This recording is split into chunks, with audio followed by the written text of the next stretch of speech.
450। আর ভর্তি হয়েছিল না? ভর্তি হয়েছি, পয়সার জন্য মার্কশিটটা দিচ্ছে না। কত পয়সা লাগবে? 500। 500 কিসের রে? 300 লাগে না?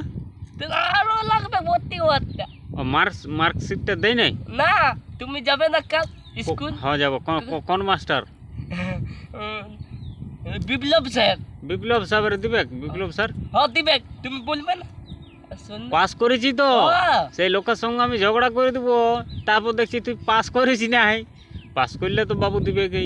দিবে, পাস করেছি। পাস করেছিস কি? হ্যাঁ, পাস পাস। করলে তো আটকায় রাখবে না, পাস করলে তো সঙ্গে সঙ্গে দিয়ে দিবে। হ্যাঁ দিবে, কিন্তু মার্কশিট ইয়াটা ওই আধার কার্ডের মার্কশিটটা পাস করেছি, কেউ বলে নাই। তারপর আমি প্রজেক্ট জমা দিচ্ছি, সব কিছু জমা দিয়েছি, সব কিছু জমা দিচ্ছি। তাও ফেল করলে? ফেল করি নাই, পাসেই করেছি। পাস করেছিস? হ্যাঁ, কাল সকালে পরশু সেই জল হচ্ছিল না। হ্যাঁ।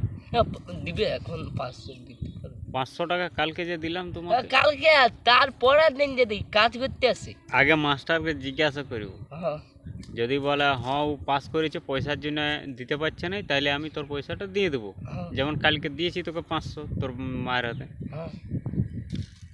তো যদি তুই পাস করেছিস তাহলে মার্কশিটটা আমি এনে দেবো, হ্যাঁ তুই ভর্তি হয়ে দিবি।